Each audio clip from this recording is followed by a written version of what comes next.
Yo les gars, c'est Mathis Football. On se retrouve aujourd'hui pour un nouveau débrief. Le débrief donc de ce match entre le RC Lens et l'Olympique de Marseille.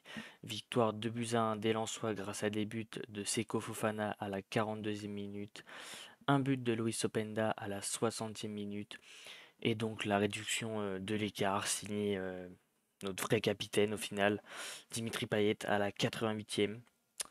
Que de déception les mecs sur cette rencontre, que de déception. On fait une première période, on domine. Ça fait comme quand la JOCR, on prend le premier but avant de rentrer au vestiaire. Voilà, en plus on perd Gigot qui est remplacé par Balardi. Mais franchement, très bon match de Balardi là-dessus, il n'y a rien à dire les gars. Vraiment, Balardi nous sort un très très bon match. Il se met tout de suite dans le jeu. Il a très bien réussi à contenir Luis Openda. Mais voilà, Gigot qui sort. Et à la mi-temps, on a malheureusement Alexis Sanchez qui sort aussi. On perd certainement les deux hommes forts de cet Olympique de Marseille. Et c'est tout de suite pas le même match. Voilà, donc au niveau des stats, on est sur du 9 tirs à 14, 3 cadrés à 3. Voilà, on a l'Olympique de Marseille qui a quand même beaucoup eu la possession, surtout cette première période. La deuxième période a été assez dominée quand même par les Lensois, mais la première, elle a vraiment été par l'Olympique de Marseille. On a quand même encaissé ce premier but. Voilà, un jeu très haché quand même, 12 fautes à 16. 5 cartons jaunes côté Lensois, 2 côté Marseillais. 7 corners à 7. Vraiment, ça a été un match très tendu du début jusqu'à la fin. Les Lensois donc qui nous chipent cette deuxième place. Cette deuxième place, voilà, ils prennent 2 points d'avance sur nous. Ils reviennent à 3 points de Paris. On est à 5 points de Paris du coup et à 2 points d'eux. Heureusement qu'on a creusé l'écart avec Monaco. Heureusement qu'on a creusé l'écart avec Monaco qui a 9 points, qui pourrait revenir à 6 si jamais ils gagnent leur prochain match. Mais heureusement quand même que cet écart-là, on l'a pas mal creusé. Mais que de déception ce soir. Voilà, pourtant avec un 11 qui partait bien. Voilà, Paolo Lopez dans les buts, comme d'habitude, pas de contestation à dire sur la présence de Paolo Lopez dans les buts. Au final, il fait pas d'arrêt, parce que je crois pas qu'il fasse d'arrêt, ou alors peut-être un, mais c'est même pas forcément une vraie frappe. Sinon, voilà, c'est vraiment deux buts qu'il prend, où le premier, bah, il peut malheureusement rien faire du tout. Mais à l'inverse, je pense que sur le deuxième, il peut quand même essayer de l'avoir. Donc la première, ouais, non, il est pas fautif du tout, et la deuxième, je suis un peu dégoûté, parce que je pense qu'il peut faire mieux. Une défense Kolasinac, Gigot, Mbemba, franchement très très bon. Voilà, juste dommage que Gigot doit laisser sa place à Leonardo Balerdi.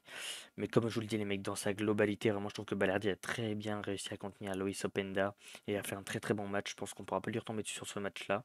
À l'extérieur, il est très souvent bon. Il a encore été bon ce soir, donc rien à dire. Mbeba, un peu plus dans le match, je trouve, au fil qu'on avance. Pas autant en taille patron qu'au début de saison. Même si ça reste chanceux les mêmes bikes sur le côté droit, il est quand même très très bon. Et Kolasinac, voilà, dans son petit couloir gauche, comme d'habitude un soldat et qui donne tout de A à Z, qui défensivement est bon, offensivement quand même arrive à apporter des choses. Donc vraiment un bon match de Kolasinac. Des pistons pas au niveau du début de saison. Voilà, Tavares, Klose, c'est trop en dessous de leur niveau. Klose qui fait un match merdique, voilà, le mec qui fait un match bon sur 4. Vraiment en fait, et là ce soir c'était face à son ancien club, donc psychologiquement Klose on sait que c'est pas le plus fort. Et je pense que ce soir, ça a lâché, il n'a pas été bon du tout ce soir. Nuno Tavares, c'est Nuno Tavares, c'est agaçant dans son jeu, même s'il est capable de faire des percées, même s'il est capable de dribbler, voilà.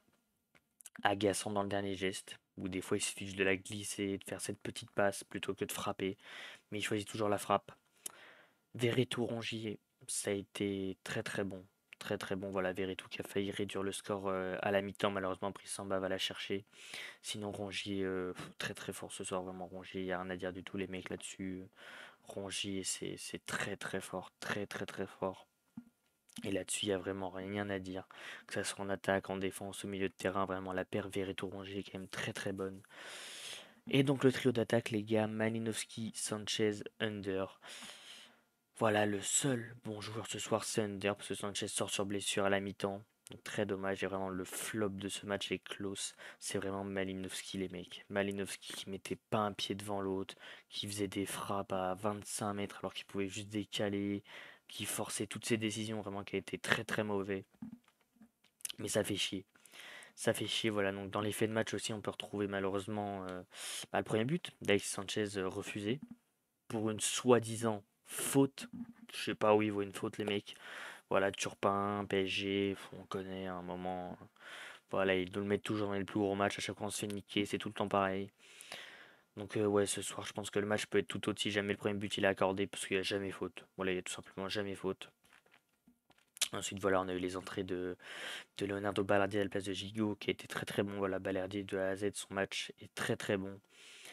Ensuite, on a eu Vitinha à la mi-temps qui est rentré, qui a été merdique, nul à chier vraiment. Il n'a pas touché beaucoup de ballons, mais dès que c'était un contrôle ou des petites choses à faire, il les faisait très très mal et c'était très très agaçant. Donc une très mauvaise entrée de Vitinha. Et ensuite, la triple entrée, Matteo Guendouzi, Payet, Issa Caboret. Trois bons joueurs qui rentrent, trois joueurs qui font des différences. Voilà, Caboret sur son côté droit, qui a beaucoup plus apporté que Jonathan Klaus, faut le dire. À un moment, Caboret commence vraiment à remonter dans mon estime. Mais bon, malheureusement, on ne devrait pas lever l'option d'achat qui est de 20 millions pour lui. Et les entrées de Guendouzi, Payet. Voilà, très très bonne. Hein. Guendouzi qui rentre à la place d'Mbemba, qui vient se caler au milieu de terrain et qui est très très bon. Et Payet qui, bah, c'est Payet quoi en fait, je comprends pas pourquoi il joue plus à ce point-là en fait. Indépendamment, je suis d'accord qu'il y avait une baisse de niveau, mais quand tu vois les mecs qu'il y a devant, tu peux mettre Payet. À un moment quand Malinowski te pond une performance comme ça, Payet, t'attends pas le dernier quart d'heure pour le faire rentrer. Tu vois, tu peux le faire rentrer à la demi-heure de jeu, même à la 65e grand max, pour lui laisser quasi une demi-heure pour représenter, pour se montrer quoi. Mais non, t'attends le dernier quart d'heure pour faire rentrer Guendouzi, Payet, Caboret. Donc ça fait que bah, ça a moins de temps et ça marque à la 88e et on se fait niquer. Et voilà, et très bon match des Lensois qui ont su être réalistes. Voilà, Samba qui en sort 2-3. Voilà, Samba qui a été impérial ce soir. Gradi, Danso, Medina, c'est très solide. Voilà, comme d'habitude, hein, les Lensois, on connaît leur défense. Très très solide. Frankowski, Machado, qui ont quand même été assez contenus, qui n'ont pas été très très haut comme à leur habitude. Mais voilà, c'était pas assez quand même. Onana, Fofana, quel travail les mecs. Fofana qui a envoyé un moment une mine sur le poteau de Paolo Lopez, qui était certainement battu, je pense. Donc voilà, Fofana très très fort, hein, ça change pas. Et puis leur trio d'attaque, Sotoka, Openda, Fulgini, c'est très très bon aussi. Sotoka, Openda, vraiment, c'est incroyable. Openda, il a un volume de course qui est juste monstrueux. Donc voilà, très très gros match de Loïs Openda. Et puis ils ont eu leurs entrées, voilà, Adam Busca, Lucas Poreba, Masaido Aidara et Thomasson. Voilà, des entrées qui n'ont pas changé grand-chose au match. Voilà, ça n'a pas changé grand-chose au match. Mais bon, tout ce qu'on a à retenir de ça, en fait, les mecs, c'est qu'on descend à la troisième place, que Lens passe à la deuxième, et que Paris est à la première position, malgré qu'il pue la merde. Voilà, donc on se retrouve à 2 points de Lens et 5 de Paris. La fin de saison, va falloir tout gagner, les mecs. Faudra tout gagner sur la fin de saison pour espérer quelque chose. Donc, bah, comme d'habitude, les mecs, si le débrief vous a plu, je vous invite à liker. Ça fait extrêmement plaisir. Ça me soutient énormément. À vous abonner, voilà, en activant la cloche des notifications pour être au courant de tous les débriefs actuels et toutes les futures vidéos qui sortiront sur la chaîne YouTube. À commenter en me donnant vos tops et vos flops de ce match, que ça soit côté Lensois ou côté Marseillais. Sur ce, c'était Mathis Football.